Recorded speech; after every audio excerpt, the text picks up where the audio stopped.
Hi, everybody. This is episode 66 of the Alfie Whattam Technology Podcast. As always, we are sponsored by Alpha Technology. So if you're a software developer looking for new opportunities, or if you're an engineering manager looking to scale your team, then check out welovealpha.com. That's Alpha spelled ALFA for the UK software development recruitment specialists, from Java to .NET to React to mobile and more. We've got the talent you need to build your team and also the opportunities to grow your career. So on episode 66 of the podcast, joined by a special guest, can you just take a moment to introduce yourself, if that's okay, for everybody listening? Yes, exactly. Thank you so much, Alfie. So my name is Dursun Mert Akkaya. I am working at Product Madness for more than 1.5 years. In the sector, I have been working for around 15 years. Originally, I'm from Turkey, but I relocated to the UK last summer. So currently, I'm based in London. And maybe I can also give some information about Product Madness. Product Madness is a mobile gaming producer company. We have a couple of games, especially in social casino category. Our headquarters is in London, in the UK, but also we have offices in Poland, Ukraine, and at the moment we are opening some new offices. We are expanding our offices. And also we have offices in Spain and Barcelona. Yeah. Awesome, man. Yeah, I love Product Madness. I've known about you guys for a couple of years now, and you're always doing cool stuff in the gaming world, which was why I was keen to get you on, really, to talk about a few different things that are happening in the world of tech, in the world of gaming. Not quite mobile gaming, but still in your area, I suppose. So first, I suppose, story of the day is all about Microsoft. They are obviously acquiring these studios and trying to dominate the world of gaming. So Microsoft blasts the very games it wants to buy for billions of dollars. So someone slipped up a little bit, maybe, when they've been talking. So Microsoft has laid into Activision Blizzard's games in a bid to push through its planned acquisition of the mega publisher. After the tech giant announced its intention to purchase Activision Blizzard earlier this year, competition regulators have been scrutinizing the buyout in a recent clearance application submitted to the New Zealand Commerce Commission. Microsoft tried to justify the acquisition by deliberately knocking Activision Blizzard's games. With respect to Activision Blizzard's games, there's nothing unique about the video games developed and published by Activision Blizzard that is a must-have for rival PC and console video game distributors that could give rise to a foreclosure concern, Microsoft said in the application. So quite interesting news. Maybe they're just doing this to kind of go, look, we don't have all the market share. Anybody could come up with clones of these, but I don't know. What do you think? What's your kind of thoughts on Microsoft's recent buying spree of everybody in the world of gaming? Yeah, to be honest, in my opinion, Microsoft has a surely intention. The keyword is here, the consolidation, because they are already in the gaming market. But of course, especially after the pandemic, the gaming industry is crazy going up in terms of the market, profitability, etc. So everyone is in the markets, is trying to get more shares, and Microsoft is trying to get the same thing as well. But this has two sides of the medals, I guess. Microsoft is definitely aiming consolidation, increasing the market share, and they have some good sides and bad sides of this acquisition. On the good sides, yes, Xbox users, Xbox players, or Game Pass owners, it's a really good news for them. So we all know one of the biggest AAA games, Call of Duty, is a Blizzard game. So they will be on their lands, and we know that if they want to buy that game separately, they have to pay some amount. So if you have a Xbox Pass or Microsoft Xbox, now you will be able to play that game on day one. So it's a good opportunity for you. It's a good thing for you. But on the other hand, if you are a PlayStation user, so it's not very good news. Even Microsoft is saying that Microsoft is saying that we will be supporting a little bit more, but I think for the new releases of the new games or the new games, Yeah, in my opinion, the Xbox and sorry, but PlayStation platform and the other platform we can say will be exclusive of that game. This is my expectation, to be honest. I mean, they will not be able to play. This is some market share thing, but yeah, it is happening, and yeah, some good sides and bad sides. There will be some collaboration between yeah. Microsoft and also now the Blizzards. There are lots of people working there. They will be having a collaboration to create the new games. This is also exciting news for the gaming industry as well. Yeah, Yeah. this is generally what I am thinking at the moment. It's crazy how much kind of power they've just managed to get just by buying one company. I know it's a big company, but if we just kind of look at some of the 58.5, titles. 58.5 as I remember. Yeah. No, it was like $69 billion or Yeah, something. yeah, It will make it, by far probably the largest gaming company. But obviously, Call of Duty is one of the big ones. But I know Blizzard, they own World of Warcraft, right? Which is like the yeah, yeah. biggest online multiplayer. I know King is owned by them. They do Candy Crush, which is obviously Yes, massive in your yes. world of mobile gaming. So I mean, they've dominated in this one move. It's only a matter of time before they try and buy like Ubisoft or something as well, and then they've got complete As I control. as I make a research, even if after this acquisition, Microsoft will be the third Oh, biggest third in the biggest. sector. Yeah, as I understand, first Okay, is the cool. Tangent from China. Oh yeah. It's Second Tencent. is Yeah, Sony, and third will be the Microsoft. But again, it's a huge market and huge players. Yeah, definitely. that's awesome, man. Well, are you? Is there any games at the moment that you'd recommend people check out? I mean, is there anything that you're playing? It doesn't have to just be on mobile. Is there anything on console or on VR or anything that you're Yeah, to be obsessed with? honest, I am a really fan of cloud gaming, and I am following the improvements on that place. And at the moment, I'm playing God of War. Okay, God of War, awesome. I'm really fan of it, so I really highly recommend that game. Yeah, I love it. You must be so excited for the new one coming later on this year. I think it is. Yeah, yeah, Yeah, I think so. Ragnarok or something. Yeah, it looks insane. And the first one, the graphics were incredible. So this new one will be just as crazy. Okay, cool. So interesting to see what Microsoft's doing. In outside of Microsoft over to Nintendo, this is a product which you don't talk about often, but I think it was worth kind of highlighting. So the Orion looks like if Kirby swallowed your Switch. So essentially, it's a $300 big Switch display essentially. So reading from the article, one of my biggest complaints about using a Nintendo Switch in handheld mode is that the screen is just too small, and unlike previous Nintendo handhelds like the Game Boy and GBA, Mhm, the mhm. straight up book light and magnifying glass window combo hasn't really caught on for the Switch. So essentially, the concept is that they put out this big screen to make your Switch turbocharged. Really, what do you think? Would you use something like this? Yeah, again, it, to be honest, it is really very personal. Yeah. Because I also saw this news and make some reading on top of that. So, as I understand, I don't have any Orion at the moment, to be honest. But as I understand, it's really nice to play your game on a bigger screen and on a handheld device. But as I understand, if you use that, your device is really being very, I mean, big and not so easy to hold your hands, and on Okay. a, for example, on a transportation, on a public transportation or on a train, it's not Sure. so easy to play.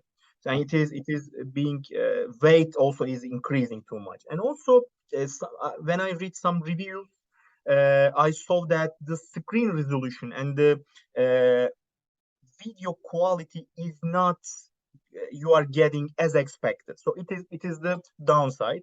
But of course, if you are coming from your childhood and if you played with the Nintendo Game Boy or any handheld device, of course it is nice to see to play with a bigger screen, because as I know, Nintendo Switch originally has 6.2 inches. Okay. Now with this device, it is increasing to 11.6. It's really increasing the size of the screen. Yeah. It's a big increase, but it has pros and cons. It's a trade-off for everyone. I will definitely would like to try, but on a long term, it is being very weight. I mean, it's not easy to carry on. So maybe, and the cost also we should consider, take into consideration. It's not so cheap. Yeah, Yeah, I am it's in the middle a little expensive. bit. It's pricey for Expensive. what's essentially Yeah, a gimmick. I'm not sure if I would use it personally. I've got a Switch. I don't really use it much, but I mean, if you want to have a bigger screen, you dock it. That's the idea of a Switch, and then boom, it's on the screen. But I suppose this is a way of getting a bigger screen without sitting on your sofa, I suppose. yeah. And also one more interesting thing. Yes, Upswitch company is advertising this as a Nintendo product, but Oh, it has cool. a HDMI cable slot, so Yeah, you can use it even with Xbox yeah, yeah. or with any kind of thing. Oh, So interesting. when it comes to that point, with $300, as you said, you can find a different and really good screen quality, resolution quality device, a monitor you can try. Yeah, definitely. I agree. Have you seen? I'm sure you have, but the Steam Deck, which is the handheld. It's almost like a Nintendo Switch, but Yeah, yeah, for yeah. the I saw that. Steam. I saw Yeah, that. I I saw don't know. that. That's interesting because to me that could almost be a Nintendo Switch killer. The reason people go back to the Switch is you got Mario, you got Pokemon, you Yeah, got the Nintendo ones, right? And you might not have those on a Steam. I don't think you would because it's Nintendo exclusive. But that's such a cool idea. I mean, just having your library in your hands yeah. of pretty much all consoles. I mean, can you see that? Because I can see that being like huge in a couple of years. Do you think that's going to be, I suppose, on the rise? In terms of the Steam Deck.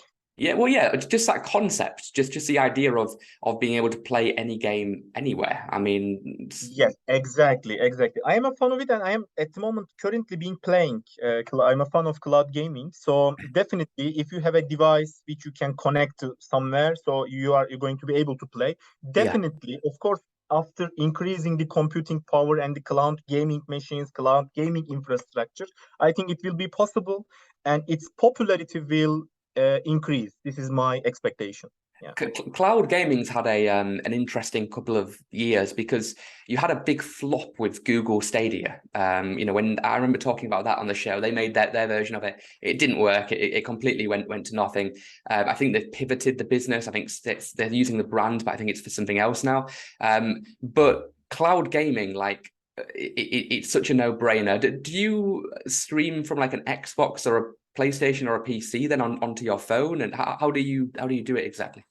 Uh, for example, I have tried NVIDIA GeForce Now. So they're also providing some applications for your mobile, applications for your desktop. So Yeah, the only thing you need to download it, and you have some credentials, you are logging in, and that's it. Of course, due to your internet connection quality, you sure. are able to connect and play anywhere, anytime. That's it. You are connecting your joystick, controller, and that's pretty much it. Yeah. Do you do it on your phone? Is that what you do? Yes, you can do that. You can do that, but your experience, because, for example, you are playing a war game, for example, it's Sure. not so easy to play on your phone. But if you connect any controller, I think Yeah. it is possible. Yeah, but technically, it is possible. You are able to connect for sure. Awesome. I need to check that out. I need to get one of those controllers which locks onto my iPhone, and then I have a portable cloud gaming device on the go. That's pretty Yeah. cool. Okay. Awesome. Well, last article, less about gaming, just more about kind of what's happening in the world of tech. So Antarctica is about to get its first submarine internet cable.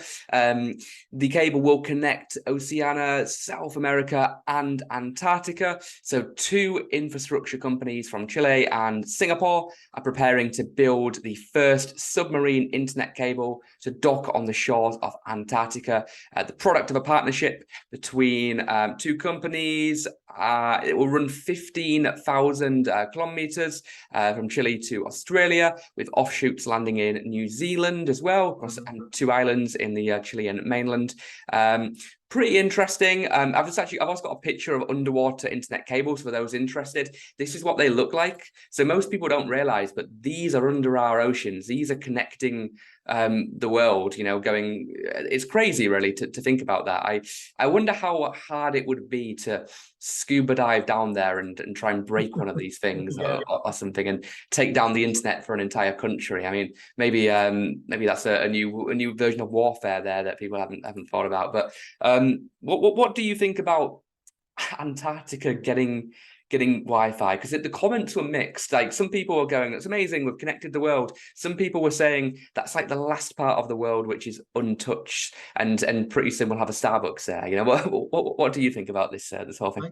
I think it is pretty important because in terms of the research, I feel because as I know, Antarctica is the only continent no one is living at the moment. But we need to make lots of research. We need to get lots of information, and yeah, and as I understand, as I read on the web, in summer, there are around 1,000 people, researchers, most of them are working there, trying to get information and send that data to have a meaningful results and insights Yeah. of anything.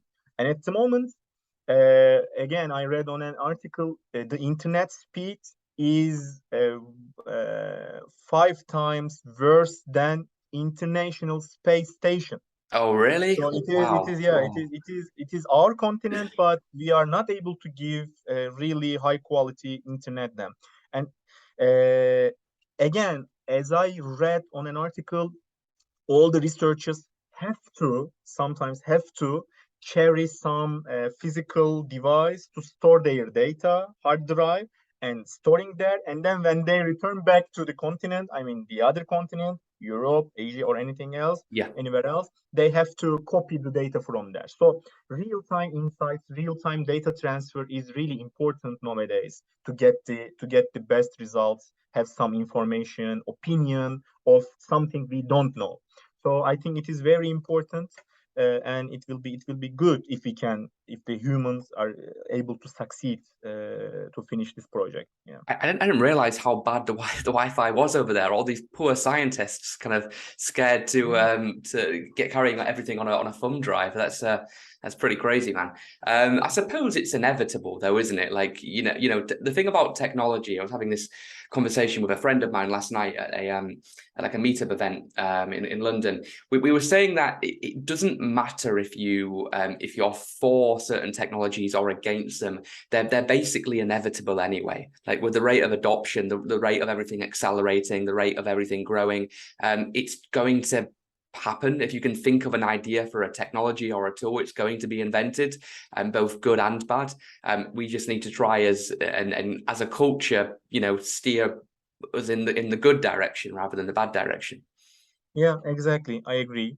It is unlimited thing, unlimited space to learn, to try, to speed up, and to have knowledge, learn more about something we don't know. I agree with you. So it is going in that way. Yeah, that's definitely, I agree. Awesome, man. Well, look, really cool to have you on the podcast. It was awesome to get your perspective and insights into a couple of topics in the world of tech. It would be great to have you again in the future. So thanks for your time. To everybody watching, make sure that you subscribe and follow on Spotify for all the latest episodes. But yeah, hopefully you found this useful, and see you all shortly. Yeah, thank you, Alfie, for inviting me. Thank you. Awesome. Thanks, man.